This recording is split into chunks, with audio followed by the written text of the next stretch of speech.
Irmãos, vamos dar continuidade. Nós ainda vamos precisar de 2 finais de semana, esse mais um, para terminar o que nós planejamos falar, porque são muitas coisas que precisam ser lidas, muito versículo bíblico, então nós precisamos hoje de basicamente abrir muito a Bíblia. Eu vou pedir aos irmãos que, por favor, não façam perguntas enquanto eu estiver falando, porque eu vou tentar ler todos os versículos bíblicos que nós tínhamos programado. Então, nós vamos tentar correr pelos versículos bíblicos e todas as perguntas que você tiver, eu vou perguntar. Você tem alguma pergunta? E quando for feita essa pergunta, eu queria pedir aos irmãos que se detenham especificamente sobre o tópico que eu trabalhei até aquele momento.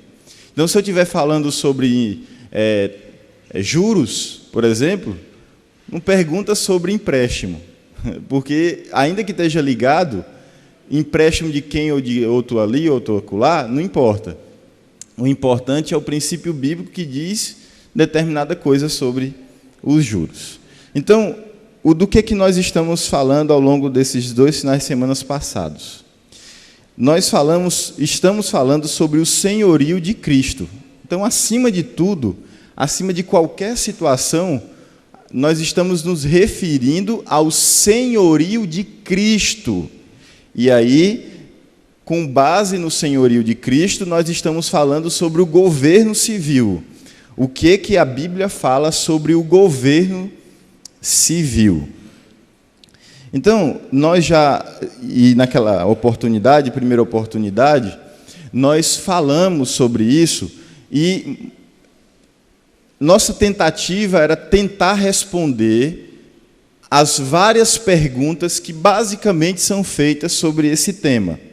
Então, nós aqui, por exemplo, já respondemos a pergunta: esse é um estudo bíblico sobre governo civil ou sobre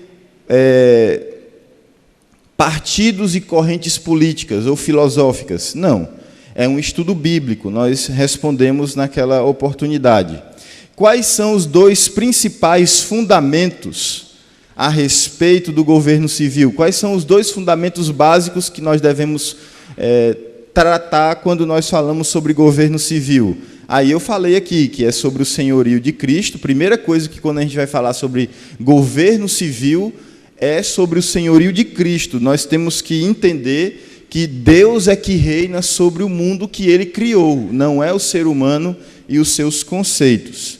E, em segundo lugar, nós falamos que, para que a gente fale sobre governo civil, nós precisamos entender que todo homem é pecador, que todo homem ele é injusto e que ele pratica o que é mentiroso e impuro. Isso quer dizer que toda prática do homem é pecaminosa? Não. Isso quer dizer que todo homem não é tão mau quanto ele poderia ser. Ele não é tão mau quanto ele poderia ser por causa de Deus.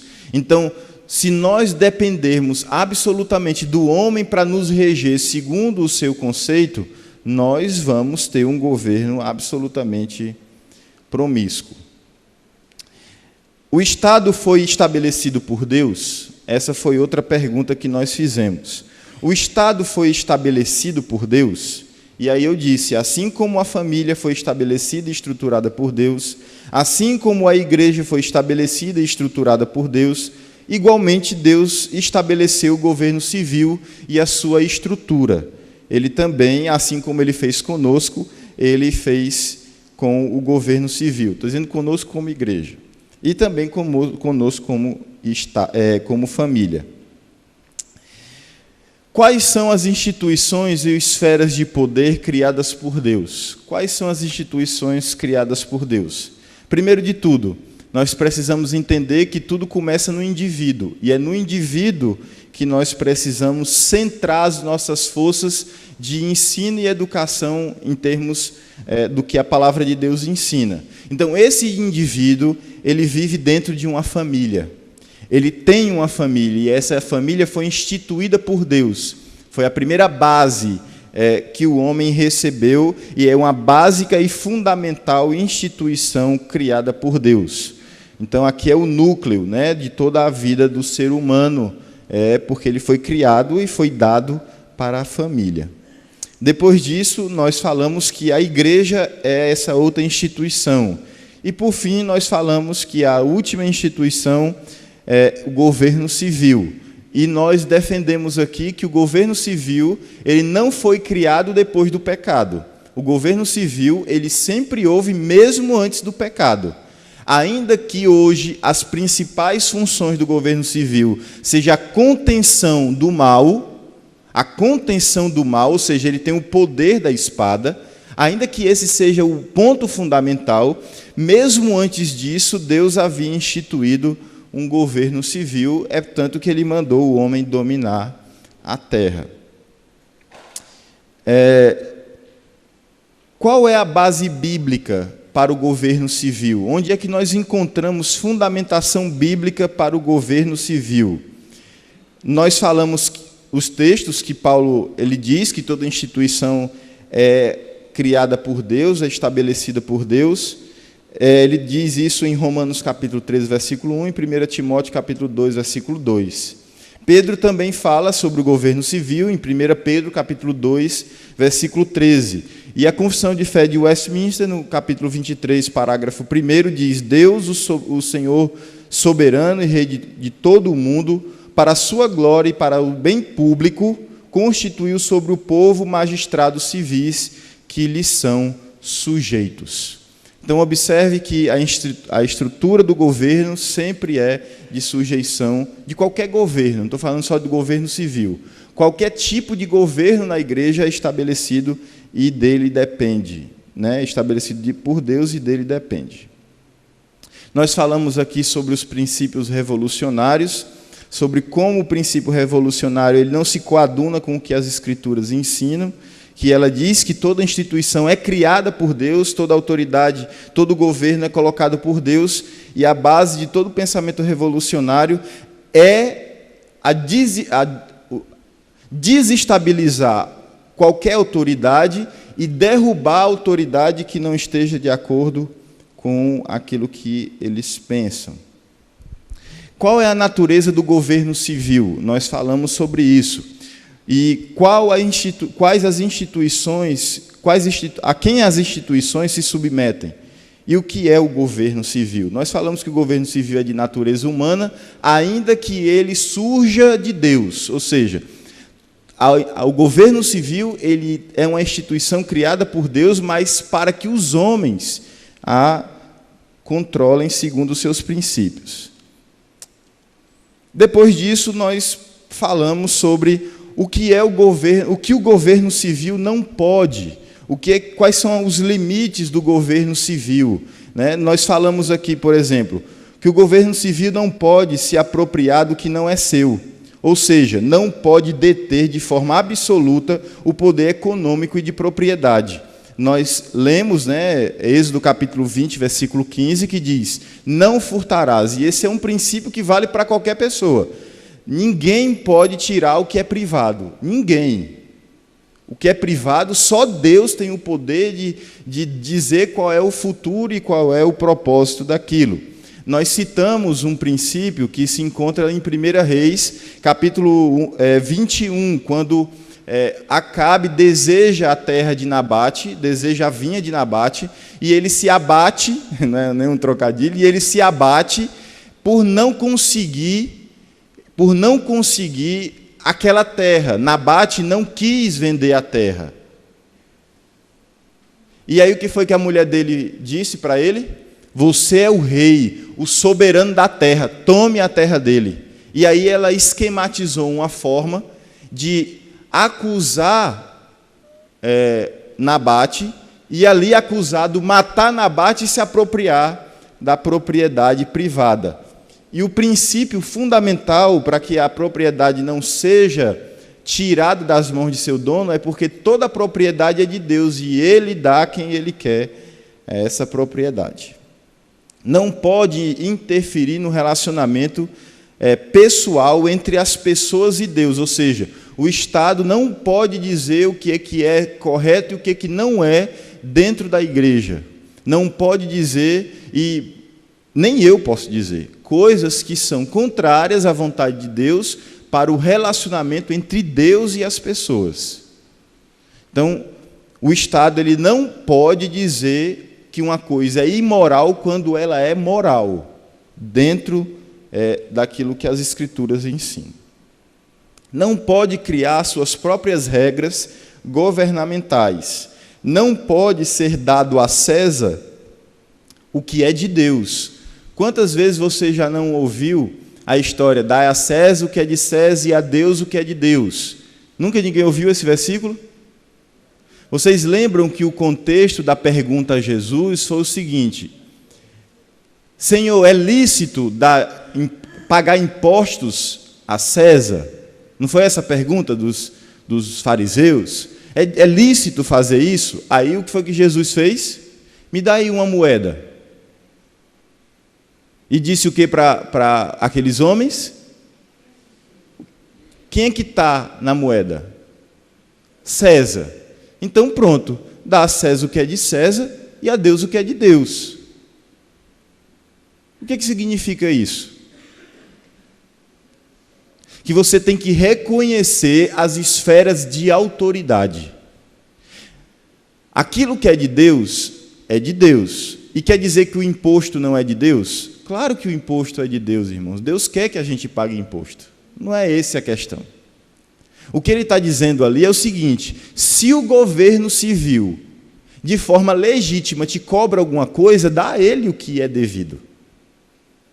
É isso que Jesus está dizendo para os fariseus. Então, se é devido àquela determinada quantidade de imposto, que se pague o imposto. E o que foi que Jesus fez? Mandou os discípulos ir ao mar, pegar um peixe, tirar de dentro da boca do peixe o dinheiro para pagar imposto. Então, Jesus pagou o imposto. Nós falamos também, naquela oportunidade, que não pode abusar do seu poder. O governo civil não pode abusar do seu poder. Ou seja, não pode jamais passar daquilo que foi colocado por Deus como natureza e propósito de sua existência. E nós falamos do exemplo de Paulo, quando Paulo disse que é um cidadão romano, no momento em que ele estava sendo chibateado sem ter sido nem ao menos julgado. Não pode impedir a pregação do Evangelho. Nenhum governo, nenhum Estado tem legitimidade de dizer não pregue o Evangelho. Nenhum Estado, ninguém tem esse poder. Aqui, quando a gente está falando de Estado, a gente está incluindo qualquer pessoa, inclusive. Ninguém tem essa autoridade. Ninguém. Não pode cobrar muito imposto. E aí é que está a questão. O que é muito imposto? Muito imposto é qualquer coisa que passe de 20%. 20% a 25% daquilo que um cidadão recebe. Não pode, eu vou mostrar isso na Bíblia depois, não pode cobrar juros de pobres. E essa parte aqui a gente ainda não leu. Abra aí comigo Levíticos capítulo 25, dos versículos 35 a 38. Ninguém, não é o Estado só, ninguém pode cobrar juros de um pobre. Ninguém. A Bíblia não é contra a cobrança de juros. A Bíblia não é contra, irmãos. A Bíblia é contra a cobrança de juros de pobres, de pessoas pobres. É só os juros. Sim, mas ele pode também receber de graça. Inclusive, existem outros textos que eu não vou poder falar disso assim de forma profunda, porque não daria tempo, mas há textos na Bíblia que dizem o seguinte: quando uma pessoa te pedir emprestado e estiver perto do 7º ano, dá emprestado a ela, e se ela não poder pagar, fica como dado para Deus, que é assim que a Bíblia enxerga. Quando você dá ao pobre, você literalmente dá a Deus. Certo? Então, oi.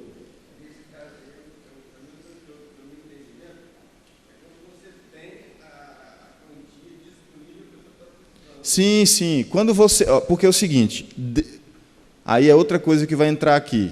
o rico, ele é rico não para ele mesmo.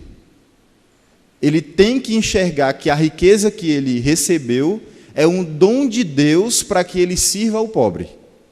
E o pobre é colocado por Deus no mundo para ser realmente um instrumento de Deus para o rico também. É uma compensação de um com o outro. Nem todos vão ser ricos, nem todos vão ser pobres. Ninguém vai ser igual em termos econômicos no mundo. Deus não quer a igualdade em termos econômicos no mundo. Não quer.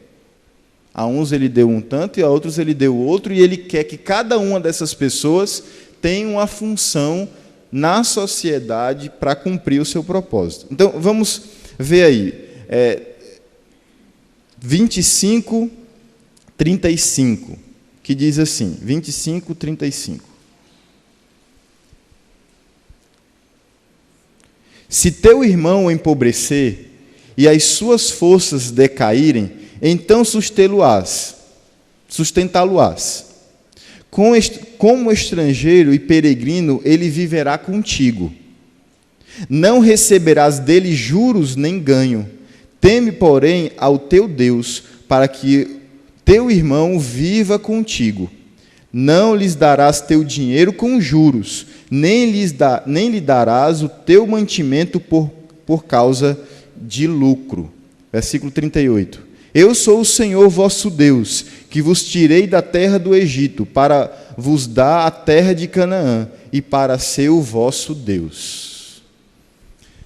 Eu quero que vocês observem, irmãos, que Deus está entregando ao indivíduo a responsabilidade de cuidar do pobre, não é ao Estado.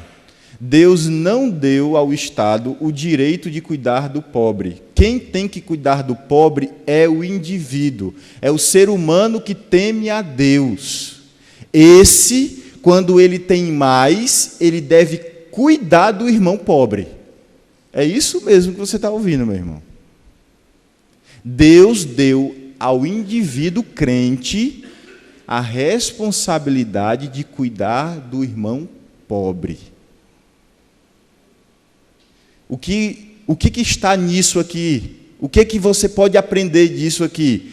Que a pessoa tem que ser generosa. O ensinamento da generosidade é para o homem.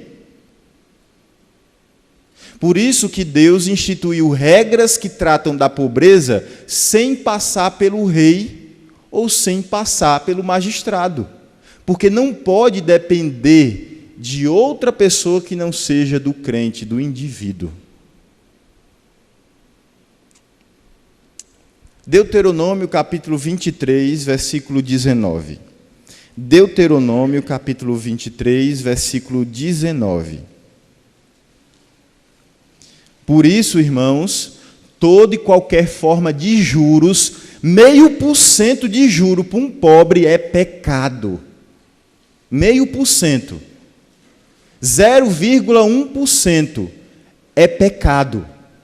Qualquer pessoa pobre que não tenha como se sustentar, porque, por exemplo, uma pessoa entrava numa dívida que ela não poderia pagar, ela se tornava então pobre, porque ela dava toda a herança dela, ela dava todos os bens dela para pagar a dívida. Não é como hoje no mundo que as pessoas se endividam e deixam a dívida para os outros pagarem. Não. A pessoa era responsabilizada e perdia as coisas que tinha. Essa pessoa que estava nesse estado de pobreza deveria ser cuidado pelo seu irmão.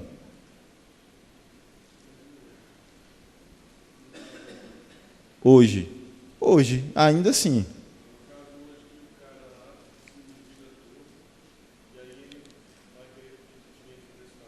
Não, se ele se endividou e ele tem que pagar a dívida dele com o dinheiro emprestado, é justo que seja cobrado juros. Porque é questão de negócios. Eu estou falando de uma pessoa que pagou tudo que tem e ficou pobre. Porque esse é o certo. Eu sou uma pessoa que tem 20 carros. E eu estou devendo o valor de 20 carros. O que é que um crente faz? Ele vende os 20 carros e paga a dívida dele. É assim que um crente em Deus, não estou falando de religião, estou falando de crente em Deus. O crente em Deus, ele vende tudo que tem e paga quem é que ele deve. Ele não fica enrolando as pessoas se ele deve às pessoas. Deuteronômio 23, 19 e 20. O que diz aí? A teu irmão não emprestarás com juros, nem dinheiro, nem comida. Os juros é proibido, e qualquer coisa que você der em comida a uma pessoa, você não pode cobrar mais do que você emprestou a ela.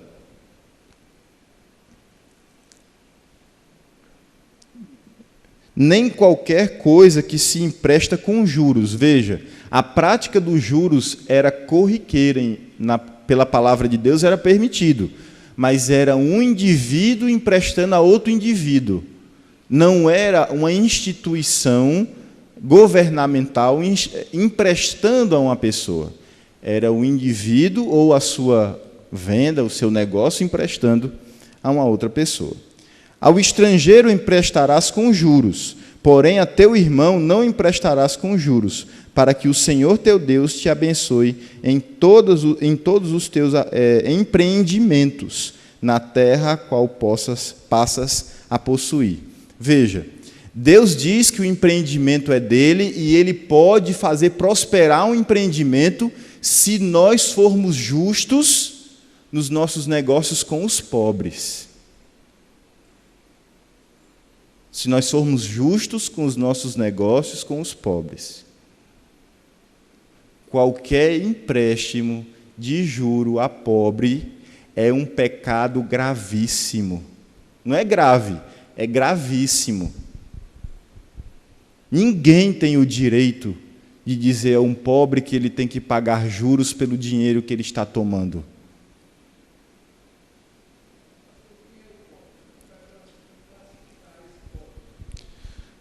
O pobre é aquele que é inválido para o trabalho. Qualquer pessoa que seja inválida para o trabalho, ela é um pobre. O que é? Uma criança, um órfão, uma viúva, uma pessoa que está em condição física inadequada para o trabalho, ou seja, alguém que não tenha pernas e braços e seja cego, alguma coisa desse tipo. E mesmo assim, se ele pudesse trabalhar de alguma coisa, ele deveria trabalhar.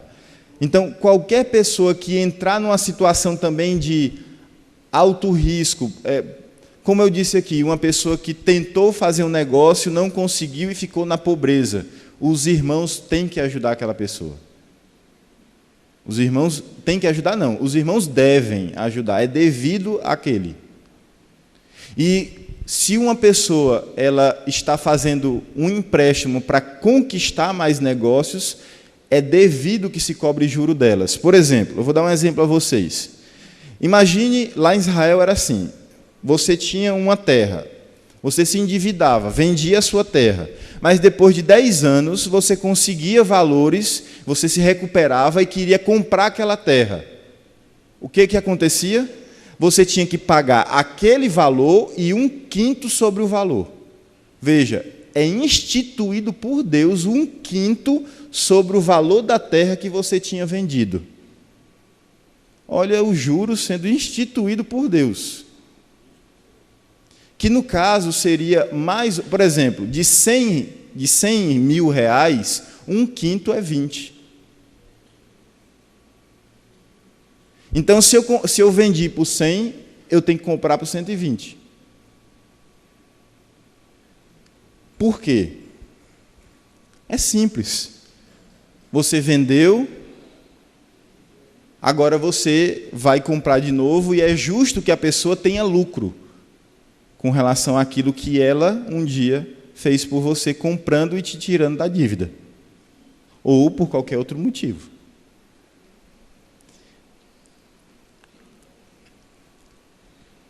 Provérbios capítulo 28, versículo 8. Provérbios 28, 8. Provérbios 28, 8.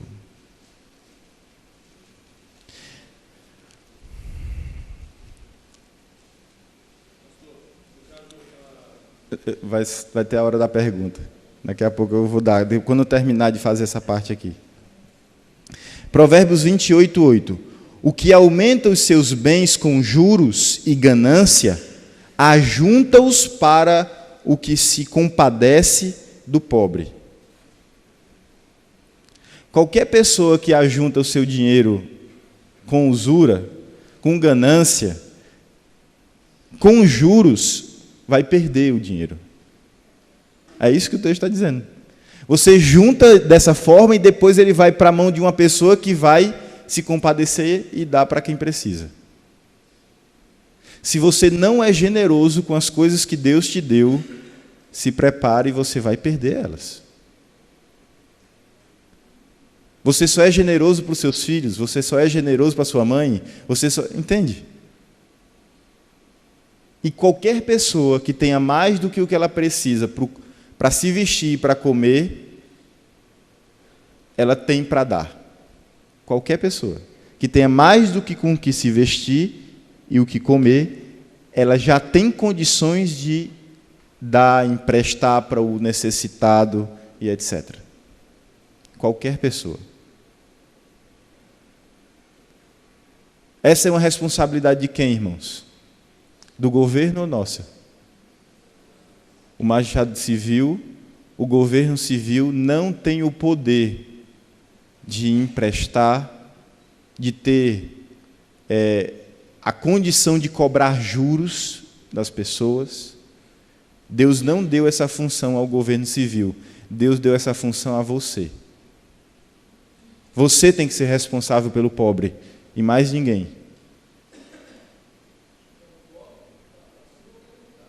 Oi? Sim, sim. O pobre que está próximo de nós.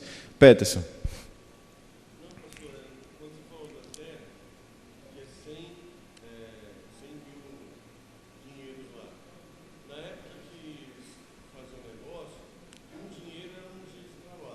Sim, sim. Então, é justo eu vender a terra, por exemplo, por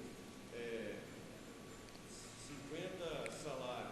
Sim. Aí, quando o cara for me comprar, ele não vai me comprar pelo mesmo, ele vai me comprar por 50 salários lá na frente. Sim. E mais os 20. Isso mesmo. Vamos passar para o próximo ponto. Oi. Não, aí a gente vai chegar mais na frente, porque senão a gente antecipa aquilo que o texto vai mais na frente colocar. Último ponto desse momento aqui. O governo não pode impor ou pregar o igualitarismo e a luta de classes. Por quê? Por que ele não pode impor e pregar o igualitarismo e a luta de classes? Simples. Porque Deus criou o mundo desigual. Ou Deus não criou o mundo desigual? Deus criou o mundo desigual, irmãos? Claro que criou. Você é mulher, o outro é homem. Um é Deus Pai, outro é Deus Filho, o outro é Deus Espírito, são diferentes, mas iguais em essência. Eu sou igualzinho a Leandra. Em quê? Em essência. Mas ela é mulher e eu sou homem.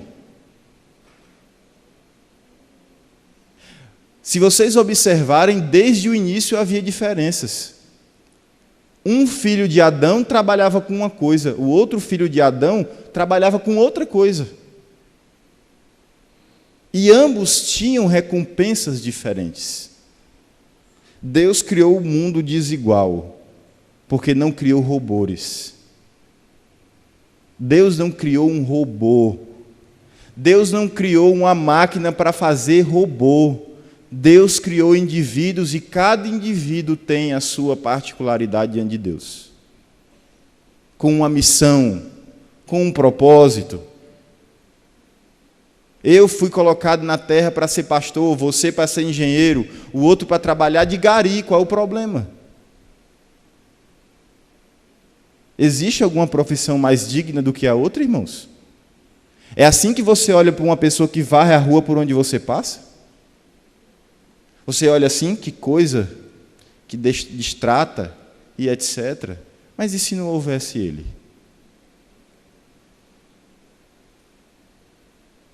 Aí é que está a questão. Aquele que tem mais, que ajude aquele que tem menos, mas por iniciativa própria.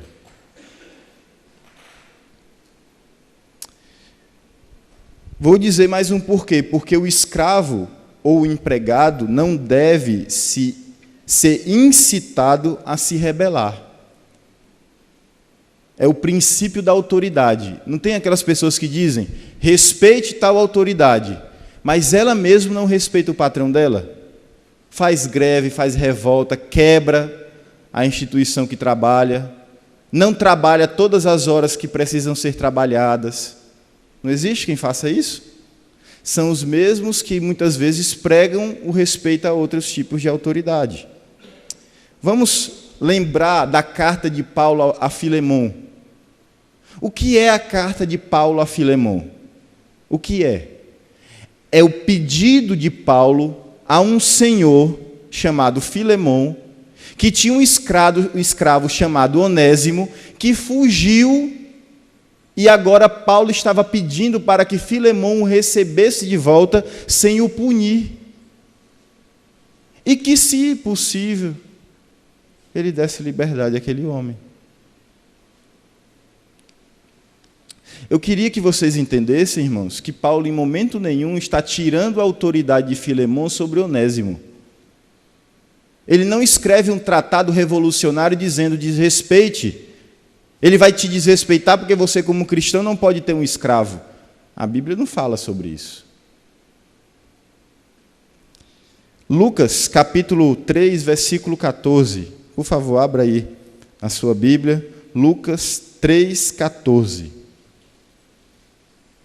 Lucas 3, 14.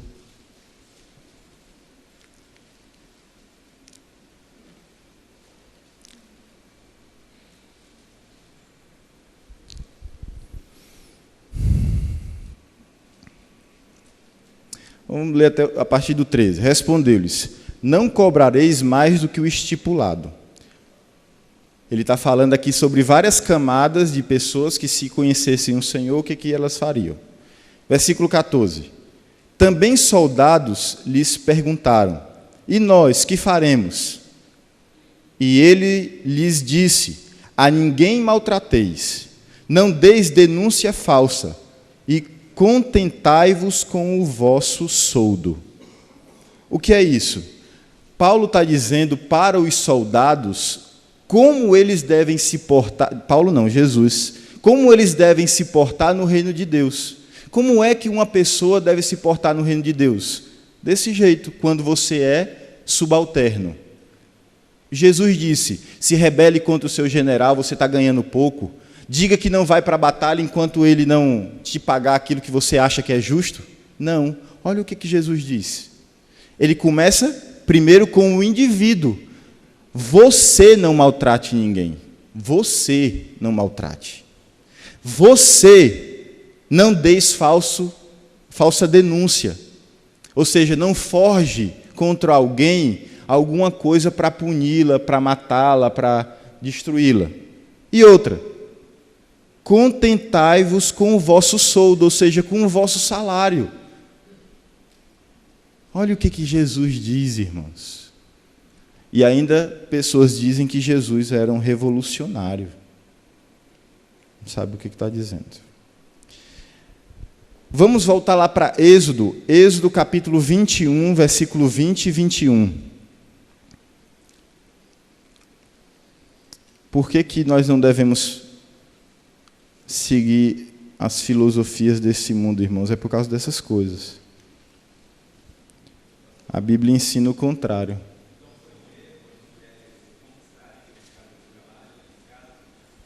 Nós vamos entrar nesse ponto, é porque eu não vou antecipar certas coisas, porque senão eu não vou conseguir terminar nem essa parte. A gente vai entrar nesse assunto aí mais na frente. 21, 20 e 21. Mas, Júlio César, você fez uma implicação que tem tudo a ver com o projeto revolucionário e comunista no mundo. Tudo a ver. Mas a gente pode, no futuro, quando eu vou falar sobre educação, aí eu vou falar sobre isso. Êxodo 21, versículo 20 e 21. Se alguém ferir com vara a seu escravo ou a sua escrava, e o ferido morrer debaixo de sua mão, será punido, o que fez aquilo. Porém, se ele sobreviver por um ou dois dias, não será punido, porque é dinheiro seu. 21, 20 e 21. Efésios capítulo 6,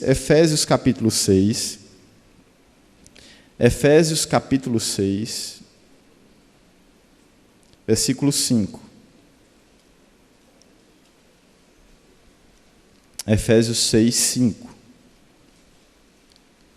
Quanto a vós outros servos, obedecei a vossos senhores segundo a carne, com temor e tremor, na sinceridade do vosso coração, como a Cristo, não servindo à vista, como para agradar homens, mas como servos de Cristo, fazendo de coração a vontade de Deus, servindo de boa vontade como ao Senhor e não como a homens, certos de que cada um, se fizer alguma coisa boa, receberá isso outra vez do Senhor, quer seja servo, quer livre. Olha o que Paulo ensina a respeito daqueles que estão submissos aos seus senhores, aos seus patrões, aqueles a quem você deve prestar algum tipo de trabalho. Eu quero que vocês notem como é que Deus ele ensina a submissão àqueles que nos dão trabalho.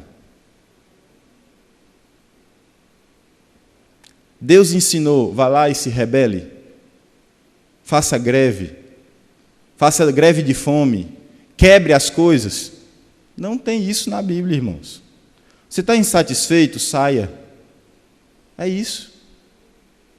Aquele que é mau pagará pelo mal dele diante de Deus. Ou vocês têm alguma dúvida disso? Não. Não é assim que Deus tratou.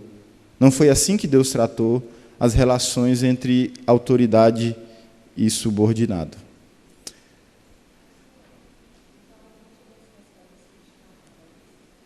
Eu vou entrar nesse assunto. É porque eu quero tentar terminar isso aqui, porque se eu for desenvolver cada uma dessas coisas, eu não tenho como, pelo menos, ler os textos bíblicos que falam sobre esse assunto.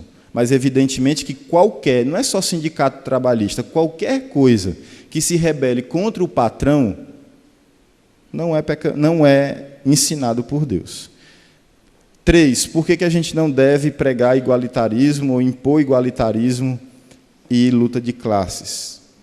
Porque os pobres e os ricos sempre existirão por propósito de Deus. Deuteronômio 15, 11. Deuteronômio 15, 11. Deuteronômio 15, 11.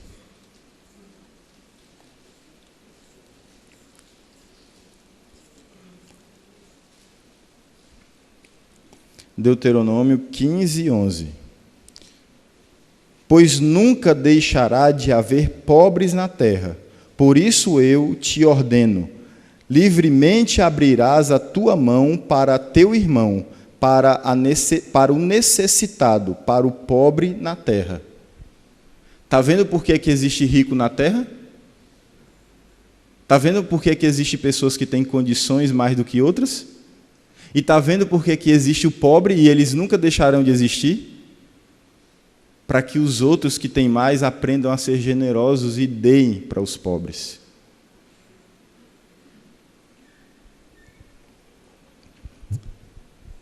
Provérbios 22, 2. Provérbios 22, 2.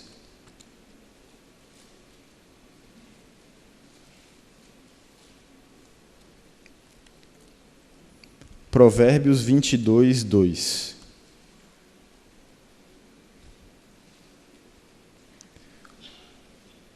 O rico e o pobre se encontram. A um e outro fez o Senhor. Fez, não? Faz o Senhor. E um ao outro ainda é melhor ainda, né? O verbo está na melhor condição. Faz o Senhor, ou seja, ele faz o pobre e faz o rico em todos os seus dias.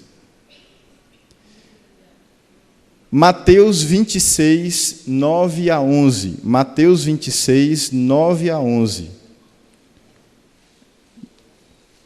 Mateus 26, 9 a 11.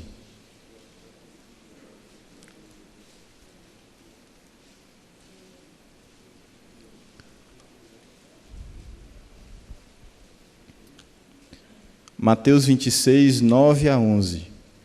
Pois esse perfume podia ser vendido por muito dinheiro e dar-se aos pobres. Olha o argumento de Judas. Podia ser vendido e dar aos pobres. Coitado dos pobres. Sempre houve quem quisesse dominar o dinheiro dos outros.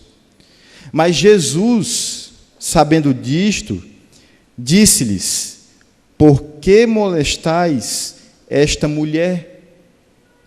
Ela praticou boa ação para comigo, porque os pobres sempre os tendes convosco, mas a mim nem sempre me tendes. Deus sempre quer que toda hora eu esteja usando todo o dinheiro do mundo para dar aos pobres? Não. Não é esse o espírito do que é dar aos pobres. Veja como o próprio Senhor Jesus Cristo disse que sempre nós teríamos os pobres. Então, é impossível acabar com a pobreza no mundo. É impossível, irmãos. Impossível. A pobreza é algo inerente à condição pecaminosa do homem.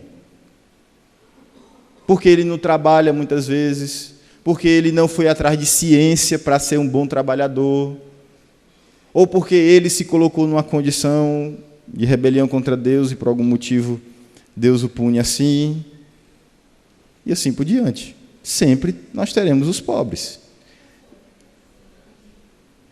João 12, 4 a 8. Eu tenho que terminar isso aqui hoje. João 12, 4 a 8.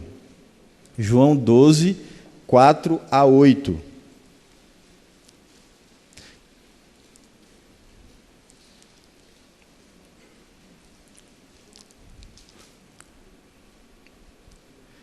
Mas Judas Iscariotes, um dos seus discípulos, o que estava para traí-lo, disse: por que não se vende este perfume por 300 denários e não se deu aos pobres?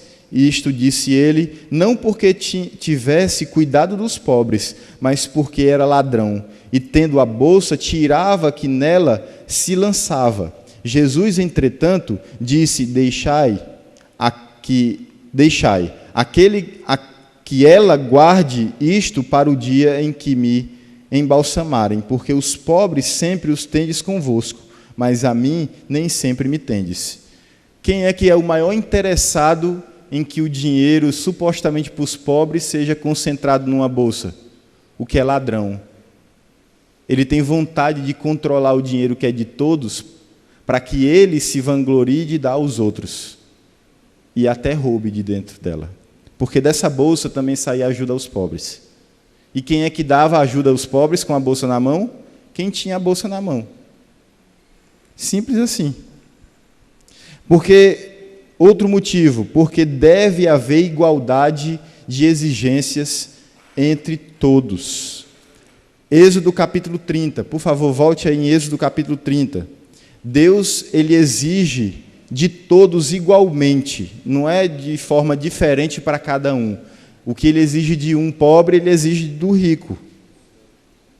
Êxodo 30, versículos 14 a 16. Êxodo 30, de 14 a 16.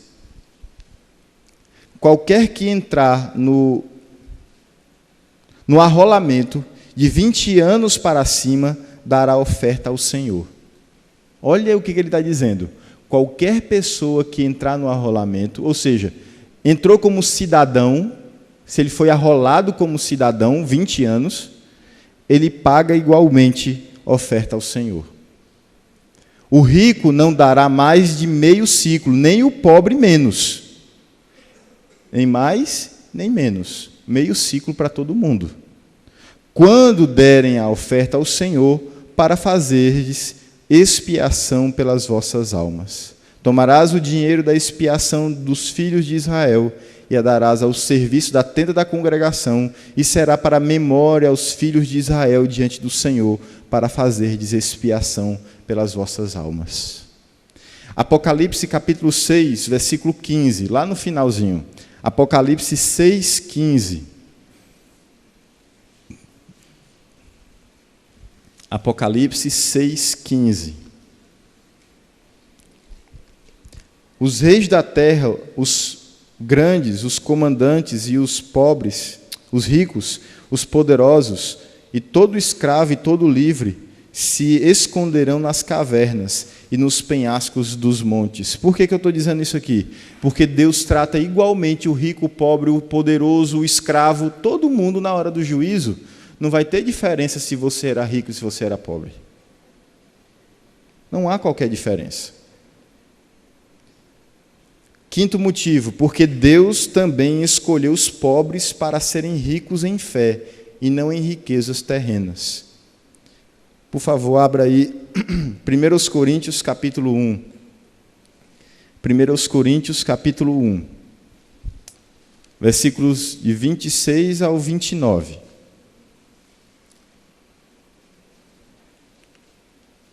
Irmãos, reparai, pois, na vossa vocação, visto que não foram chamados muitos sábios segundo a carne, nem muitos poderosos, nem muitos de nobre nascimento.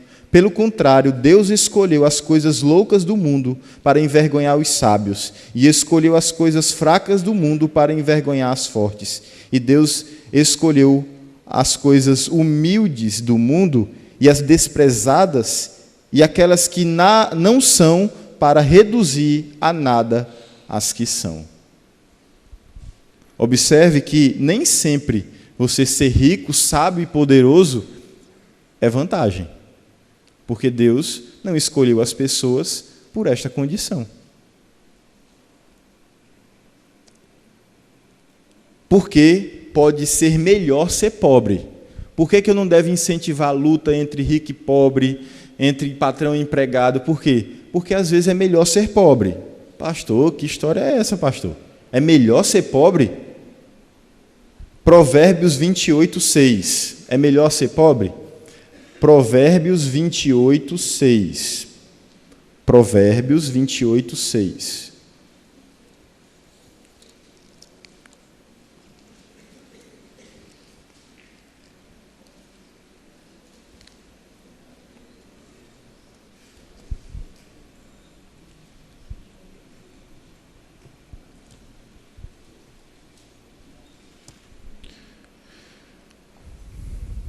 Melhor é o pobre que anda na sua integridade do que o perverso nos seus caminhos, ainda que seja rico. É melhor ser pobre às vezes? Melhor do que ser rico em alguns momentos. E eu diria até que em muitos. Porque a pobreza extrema é um traço do pecado, e a riqueza concentrada e o poder concentrado é um traço do pecado. Nenhum nem outro é o que Deus quer. Mas muitas vezes é melhor ser pobre do que ser um rico perverso. Isso tem a ver com ser um rico déspota, totalitário, que, é aquele que impõe tudo pela sua força. 2 Coríntios capítulo 6, versículo 10. 2 Coríntios 6, 10.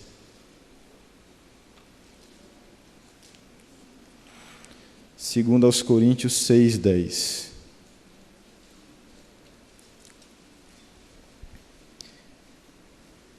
Entristecidos, mas sempre alegres, pobres, mas enriquecendo a muitos, nada tendo, mas possuindo tudo.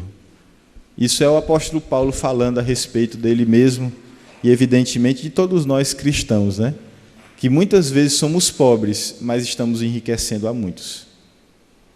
Riqueza nem sempre é sinal de que Deus aprova a vida de uma pessoa. Nem sempre não, muitas vezes.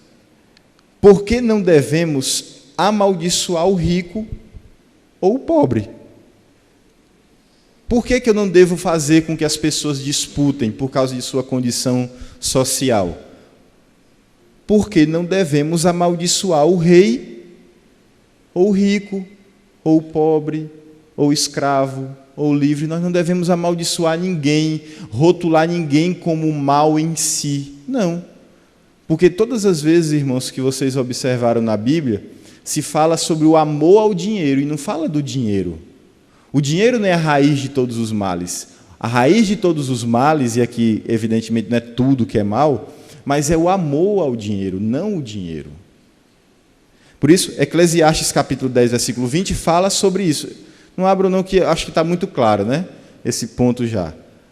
Eclesiastes capítulo 10, versículo 20, diz com todas as letras lá, você não deve amaldiçoar o rei e o rico, porque ele é rei e rico, e você não é. Porque o que Deus dá, Ele pode tirar. Vamos para o texto célebre a respeito disso. Jó, capítulo 1, versículo 20 a 22. O que Jó diz nesse trecho?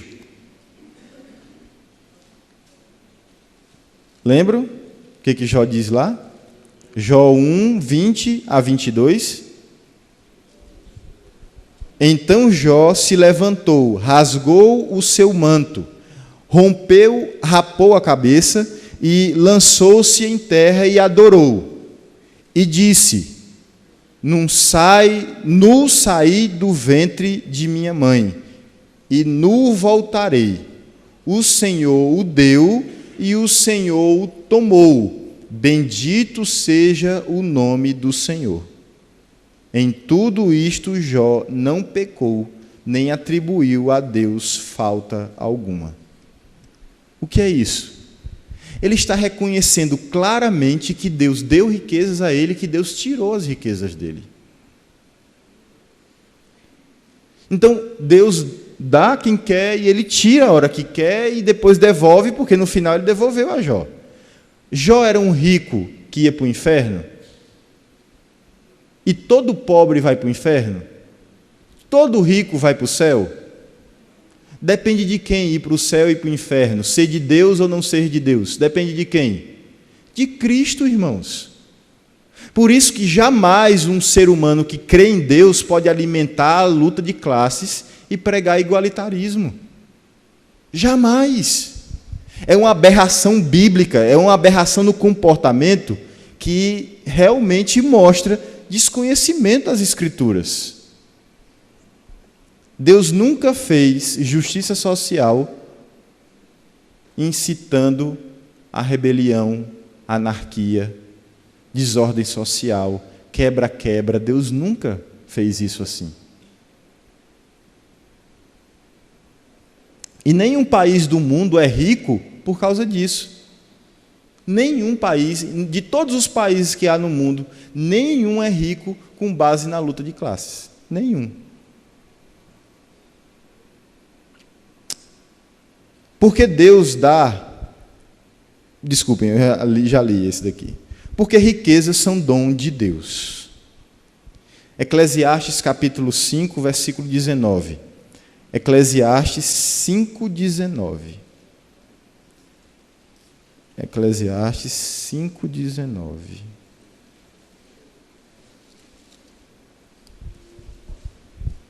Veja se riqueza é ou não é um dom de Deus. Que evidentemente passa pelo trabalho, né? Porque não existe riqueza sem trabalho. Nós vamos falar sobre isso no futuro. Eclesiastes 5, 19. Quanto ao homem, a quem Deus conferiu riquezas e bens, e lhe deu poder para deles comer, e receber a sua porção, e gozar do seu trabalho, isto é dom de Deus. Isto é dom de Deus. Riqueza é um dom de Deus, indiscutivelmente. Porque nem todo rico ou riqueza são más. Um exemplo disso, Abraão era um homem rico que não era ímpio.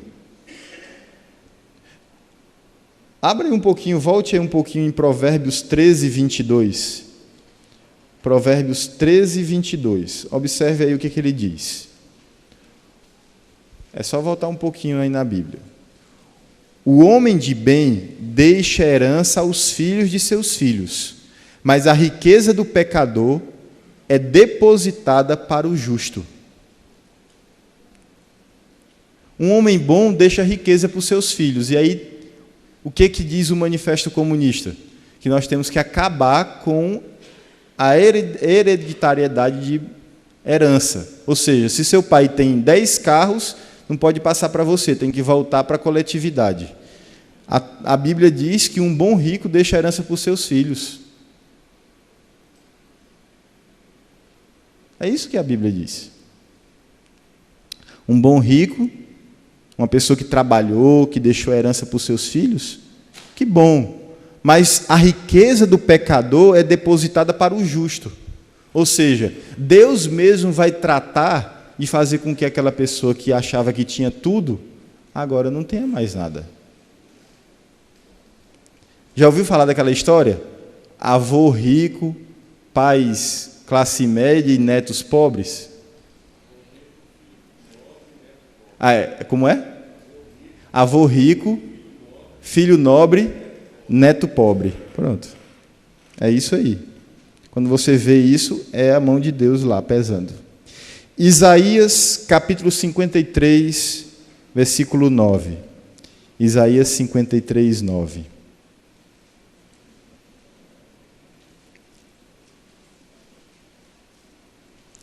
Isaías 53, 9. Designaram-lhe a sepultura com os perversos, mas com o rico esteve na sua morte, posto que nunca fez injustiça, nem dolo algum se achou na sua boca. Olha a profecia. Jesus vai ser agraciado com a bondade de um rico. Olha isso. Quem foi esse rico? Quem, irmãos? José de Arimateia, um homem rico, que cria no Senhor, que era temente ao Senhor, deu a sepultura onde Jesus foi colocado. Ser rico é mal? Não, irmãos. Ser rico não é ser mal. Ele pode ser, mas não quer dizer que seja. Outro rico da Bíblia que você conhece, que teve uma atitude correta, Zaqueu. Mas, por outro lado, você tem um outro rico que não teve uma atitude correta, o jovem rico. Ser rico não é uma condição a priori de que uma pessoa é má. Os pobres também, eles podem ser bons e eles podem ser ruins, os pobres. É assim que a palavra de Deus diz. Provérbios 10, 15. Abre aí em Provérbios 10, 15. Provérbios 10, 15.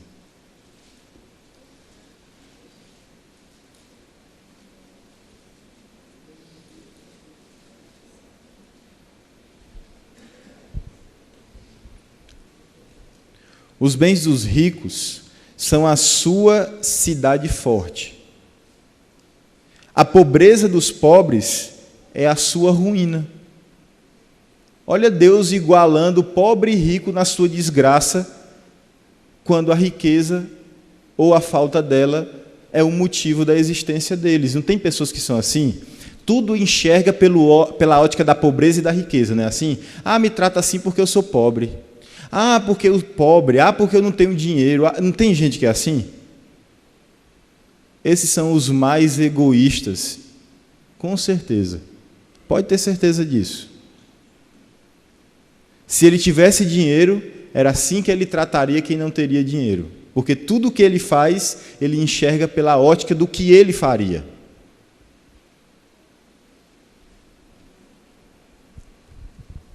Ele não conhece outro tipo de procedimento, por isso que ele só fala dele. Provérbios 13, 7.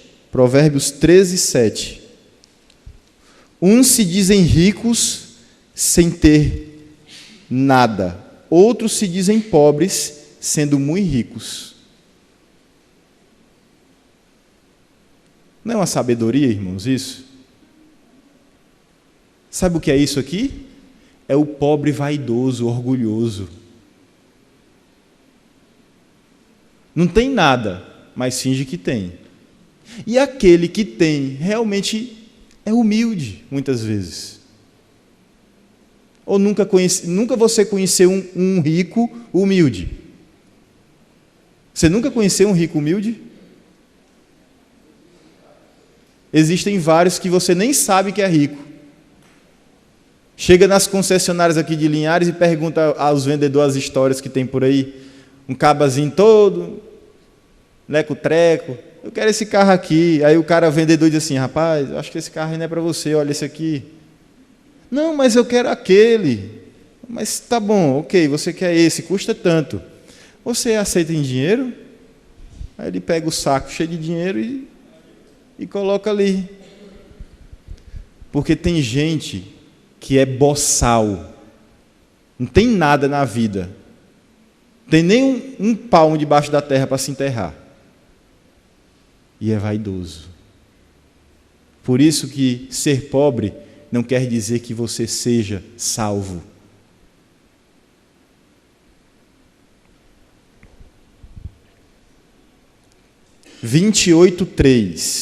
Provérbios 28:3.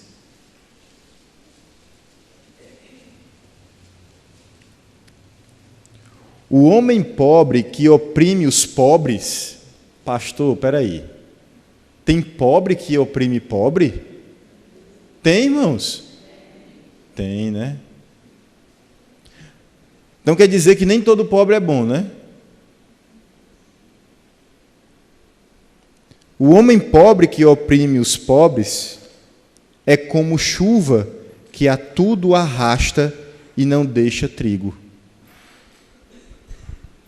Devasta tudo. Um pobre que humilha outro pobre, que oprime outro pobre.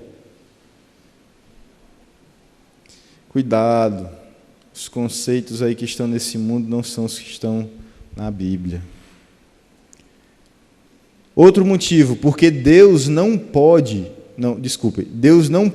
pegar o cativo pobre e fazer dele próspero.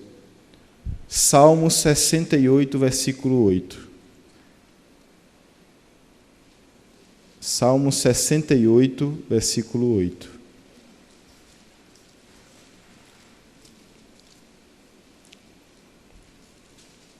Por que eu não posso incentivar o igualitarismo e a luta de classes? Estou dando a resposta. Porque não é porque é rico é que é mal, não é porque é pobre que é bom, por exemplo, que eu acabei de falar agora. Salmo 68, 6. Deus faz que o solitário more em família, tira os cativos para a prosperidade. Só os rebeldes habitam em terra estéril. Porque Deus pode pegar o cativo, o pobre, e fazer dele próspero. Deus pode fazer isso. Não precisa ninguém ir fazer com o seu método uma pessoa que é pobre se tornar rica. Por roubo, por enganação, por fraude, por esses tipos de coisas. Ninguém precisa disso para se tornar rico. Basta trabalhar e Deus querer dar a riqueza. 2 últimos motivos. Porque nem toda ajuda ao pobre é válida diante de Deus. Nem toda ajuda ao pobre é válida diante de Deus. Espera aí, pastor. Nem toda ajuda ao pobre é válida diante de Deus? O que 1 Coríntios 13 diz? Ainda que o quê? Eu pegasse todos os meus bens e desse aos pobres, se não tiver amor, nada disso vale. O que foi que Jesus Cristo disse a respeito dos fariseus que davam esmolas? Vocês dão esmolas e batem sinetes na frente de vocês para que as pessoas vejam vocês dando esmolas. O que Jesus Cristo disse? Quando você for dar esmola com uma mão, não deixa a outra ver que aquela mão está fazendo isso. Quando você vê as pessoas sendo caridosas e ao mesmo tempo se vangloriando disso e falando disso e querendo que isso seja mostrado, o que vocês acham que essa ajuda realmente está, ao que ela está servindo? A hipocrisia. Não está servindo a Deus. Deus não, olha, se tem uma coisa, irmãos, que vocês precisam compreender, é que Deus é Senhor dos pobres. Deus não precisa de ninguém para cuidar de pobre. Ele mandou com que a gente cuidasse dos pobres. Mas Ele não disse que dependia da gente para cuidar dos pobres, não. Se você ajuda um pobre que não seja por amor, Deus não recebe a sua oferta de amor, que deveria ser de amor e não é. Porque tanto o pobre como o opressor são iluminados pelo Senhor. Provérbios 29, versículo 13. Provérbios 29, versículo 13. O que Provérbios 29, versículo 13 diz?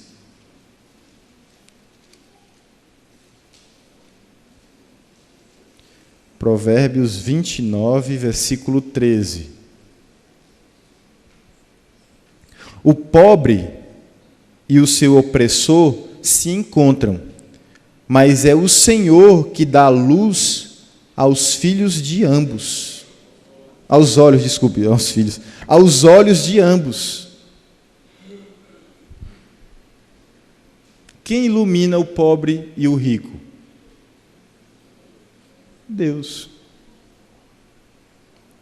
Voltando ao nosso ponto, o que o governo civil não pode? Ele não pode incentivar a luta de classes e o igualitarismo, porque Deus não fez o mundo assim.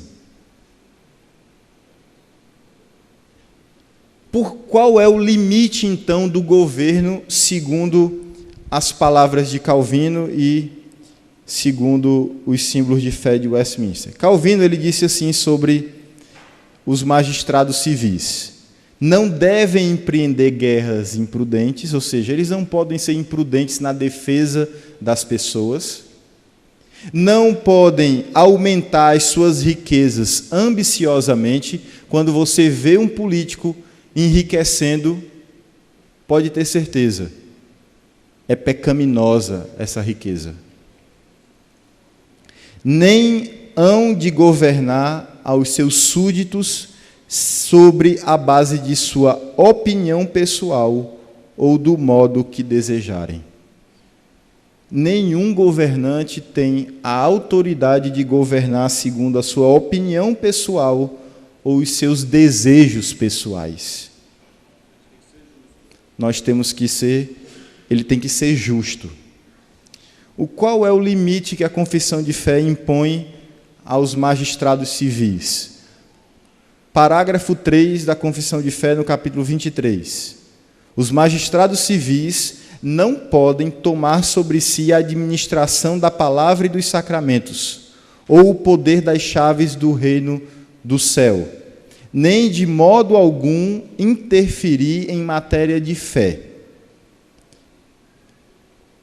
Como Jesus Cristo constituiu em sua igreja um governo regular e uma disciplina, nenhuma lei de qualquer estado deve proibir, impedir ou embaraçar o seu devido exercício entre os membros voluntários de qualquer denominação cristã, segundo a profissão e crença de cada um.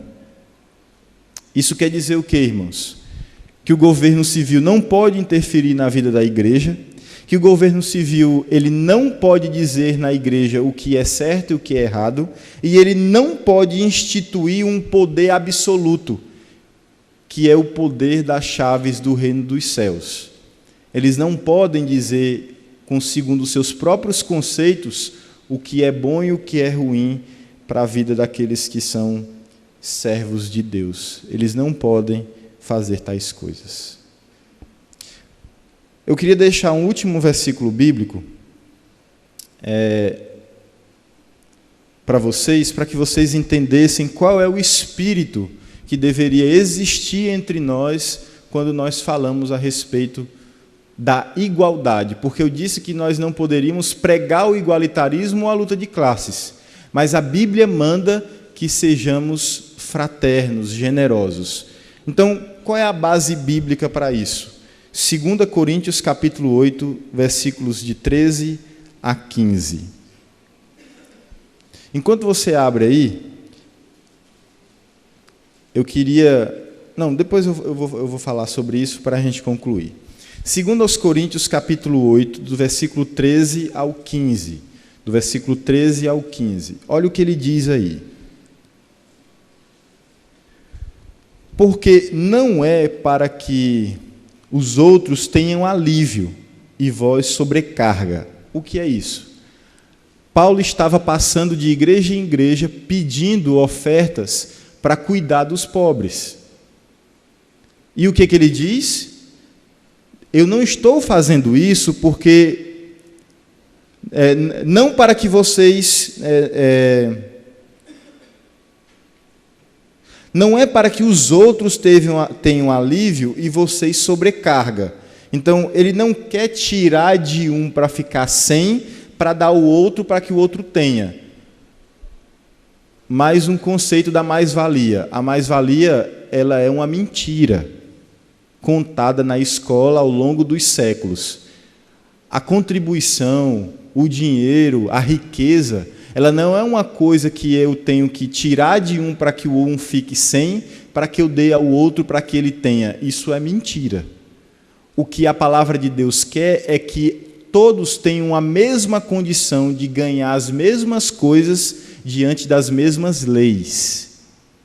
E cada um aí vai fazer a sua escolha, a sua vontade vai prevalecer nas suas escolhas ali contingentes, e então você vai colher os frutos daquilo que você escolheu. Você escolheu não estudar, você vai colher os frutos de alguém que não quis estudar. Você é uma profissão que demorou para você conquistar, conquistou e assumiu aquele cargo, você vai ganhar de acordo com aquilo que você se esforçou e não que alguém te deu. Então, a primeira coisa que Paulo explica aqui, eu não quero tirar de um para que vocês fiquem sem e dar para os outros. Não. O que ele diz? Ele quer que mais para que haja igualdade e não igualitarismo. Ele quer que haja igualdade, suprindo a vossa abundância no presente e na falta daqueles, de modo que a abundância daqueles venha a suprir a vossa falta.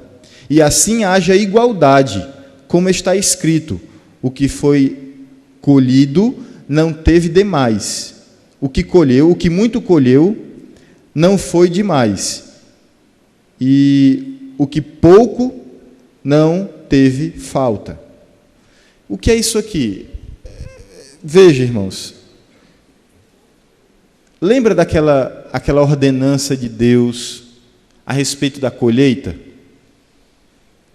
Quando um dono de uma colheita, ele fizesse todo o seu trabalho, tudo o que caísse no caminho, no lugar onde estava sendo colhido, não poderia ser juntado. Por quê?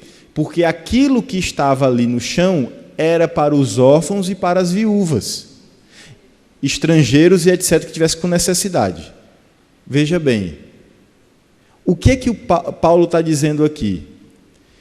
O que é a igualdade que ele está falando aqui? É a igualdade de todos terem o básico, não é a igualdade de todos na pobreza ou todos na riqueza.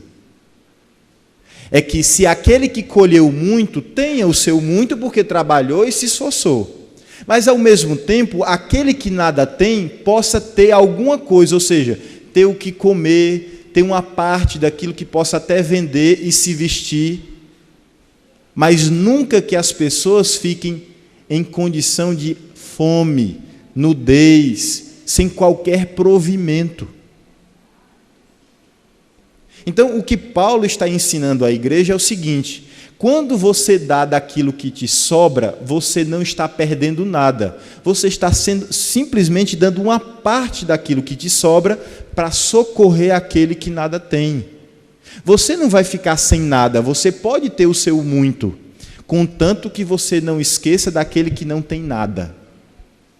Isso é muito mais responsabilidade do que você terceirizar isso. Sim, sim. Mas veja bem, tudo aqui que está sendo dito não é dito para o governo, é dito para o indivíduo. O indivíduo tem que aprender a socorrer os seus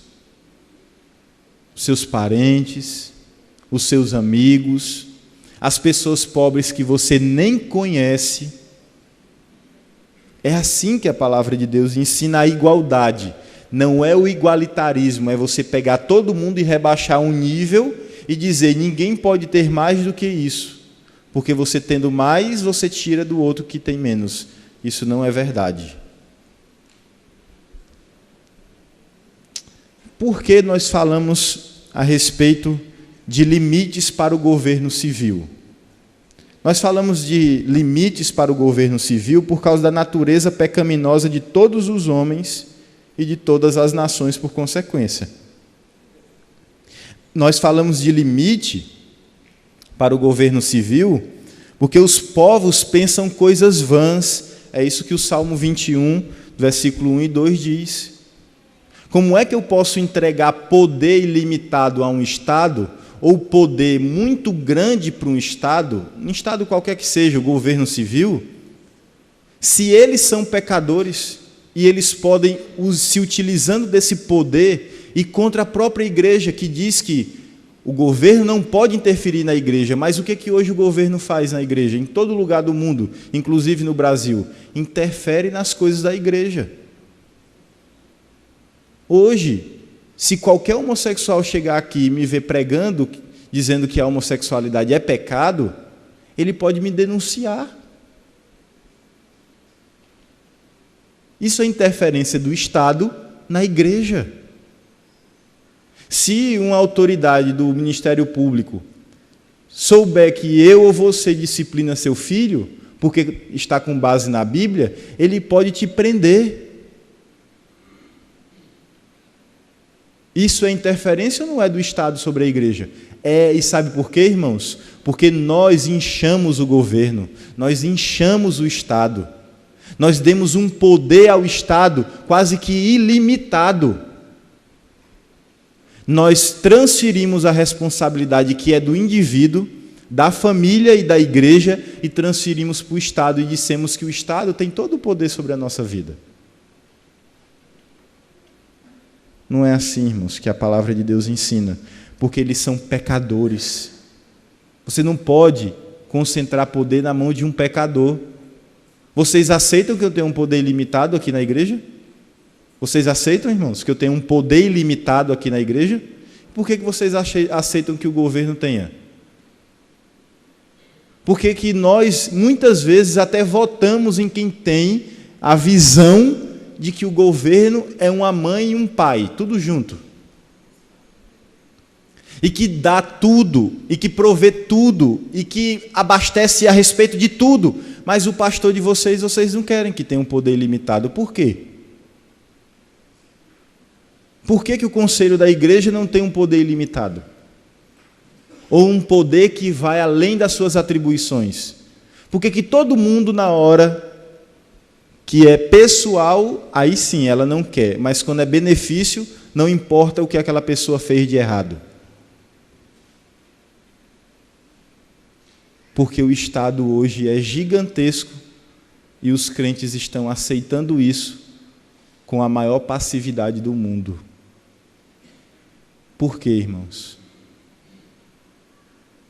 Se Deus mesmo disse que há limites para o governo, para o Estado, até para a autoridade de pai dentro de casa tem limite, irmãos.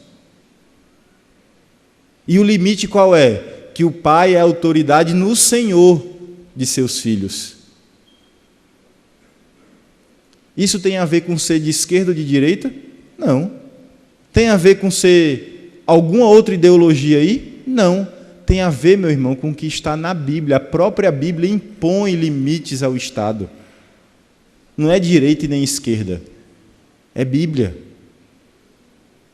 E se todos nós tivéssemos nos voltado para o que a Bíblia ensina, no momento que a gente vai dar um voto, a gente não votaria em quem propõe o inchamento do Estado e a cobrança ladrona de impostos.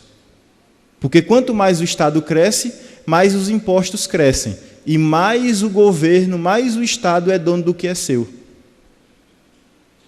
Você começa o ano devendo 50% de tudo que é seu para o Estado. Então, quem é o dono das coisas que você tem? Quem é o dono? É o Estado. Você não é o dono. Você não tem controle sobre as coisas que você tem. Porque Deus deveria ser o dono de tudo que você tem, e Ele é. Você só é um mordomo. Mas Ele entregou a mordomia a você e não a mais ninguém. Só se você cometer um crime, se você cometer um abuso contra a sociedade, é que você não vai ter direito de utilizar aquele determinado bem da forma como você quer. Mas qualquer outra coisa não é legítimo que o Estado tome conta daquilo que é seu. Deus colocou limites e nós temos que respeitá-los, para que cada esfera tenha a sua autoridade e seu poder legítimo. Alguma pergunta especificamente relacionada ao que eu falei sobre limite de governo? Eu sei que as pessoas querem saber, e o Bolsa Família? E o Bolsa Escola? E o Bolsa Gás? Não tem esse negócio de Bolsa Gás, Bolsa Família? Auxílio prisão, auxílio crack, essas coisas. Tudo isso daí eu vou falar quando eu falar sobre trabalho. Porque tem uma pergunta aqui que eu não sei se vocês lembram. Quais foram as contribuições do calvinismo para a sociedade ocidental? Quais foram as contribuições? Uma das coisas que eu coloco aqui é a questão do cuidado com os pobres, e a outra coisa que eu coloco aqui é sobre o trabalho. Então, o que o calvinismo ele ensinou sobre o cuidado dos pobres e a questão do trabalho? Eu queria falar para os irmãos que a minha experiência com Deus... Fala alto. Fala alto, homem. Ninguém está ouvindo. Eu queria falar para os irmãos que a minha experiência com Deus, eu antes de me converter, eu era comunista. Era o quê? Ah, sim. Eu era comunista e pelo fato de eu ter sido doutrinado desde pequeno, com a minha mãe, com essa questão de igualdade, de gênero, né, que a minha mãe sempre muito identificada no afronto do meu pai, dela querer trabalhar e buscar os direitos. Isso foi e também a minha tia também, todas as duas, envolvidas na educação. E eu fui criado desde pequeno com esse sentimento revolucionário. Quando eu cheguei à minha adolescência, eu busquei informação e tem de sobra nas nossas bibliotecas, tem de sobra. Isso aí. Eu busquei essas informações e comecei a ler o Manifesto do Partido Comunista, comecei a ler Karl Marx, Engels, O Capital. não, porque é muito grande. O Capital não li todo não, eu li algumas partes. Mas assim, a gente foi buscando informação sobre isso e vários outros filósofos também que incentivam a revolução filosófica até chegar ao ponto de que eu me transformei em um ateu, declarado. Eu dizia que eu era ateu. Então, uma coisa vai levando a outra. Uma coisa puxa para a outra. Né? E eu saí disso no momento em que eu entendi a soberania de Cristo. Que Cristo tem o poder sobre nós em cada esfera da nossa vida. Que ele delimitou ao indivíduo tomar conta de coisas que são próprias do indivíduo e que a ele está o encargo de tomar conta de outras coisas que a gente não deve se rebelar. Né? A partir desse momento que eu vi em Deus, então eu abandonei toda essa filosofia e vim junto. E eu tenho contato com pessoas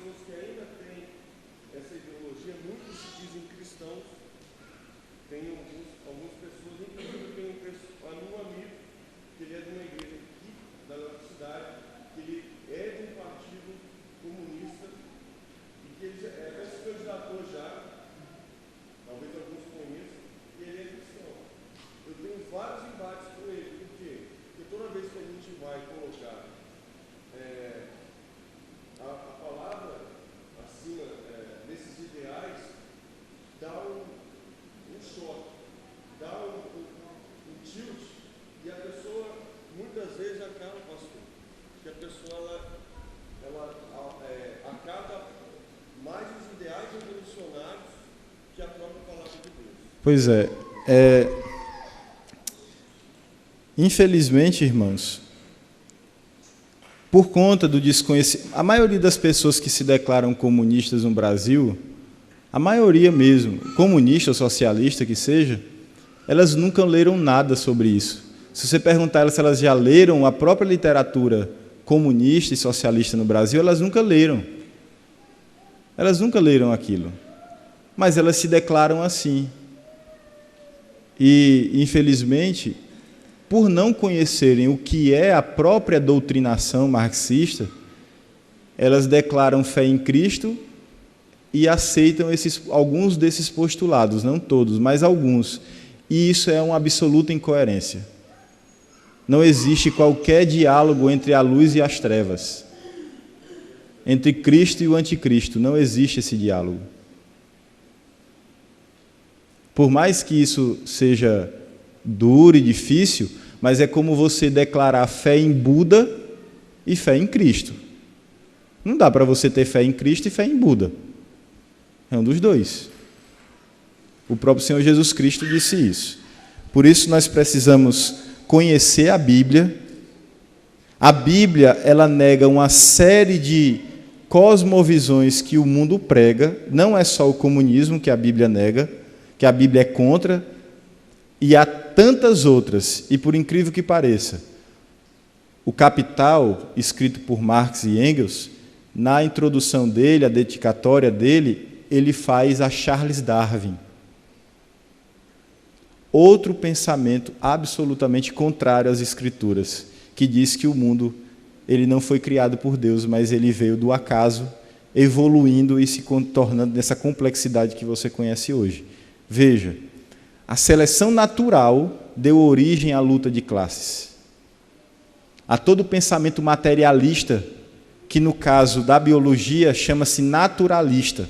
Então veja, uma coisa gerando a outra, e os dois pensamentos são contrários a Deus. Negam Deus, o senhorio de Deus sobre a terra. A gente precisa refletir sobre isso, irmãos. Porque Deus não deu essa função aos seres humanos. Eles não são senhores da terra. Eles não são os reis da terra. É Deus que é. Na próxima semana nós vamos falar sobre qual o dever do governo, então. O que não pode, tá ok. Mas qual é o dever do governo? É dever de ser justo, é dever de punir o mal, é dever de manter o estado de igualdade, justiça perante a lei, é o dever de proteger as legítimas denominações cristãs, o dever de proteger a vida humana e a criação. O ambientalismo é uma distorção disso, mas Deus manda a gente preservar a criação. Ninguém tem o direito de destruir aquilo que Ele criou. Dever de proteger a nação e o indivíduo, pode cobrar impostos, deve proteger o direito de propriedade, deve criar e privilegiar leis que favorecem o livre mercado, deve julgar demandas entre as pessoas, deve fiscalizar o cumprimento de leis individuais e coletivas, deve incentivar, como ministros de Deus, a generosidade e a honestidade, deve ser sábio, o governo, justo, reto, amoroso, benigno e fiel. São todas essas coisas que nós vamos falar na próxima semana. E na próxima semana, se Deus quiser, nós concluímos esse estudo. Se não, mais 2 finais de semana, pelo menos. Vamos orar, irmãos? Vamos ficar em pé.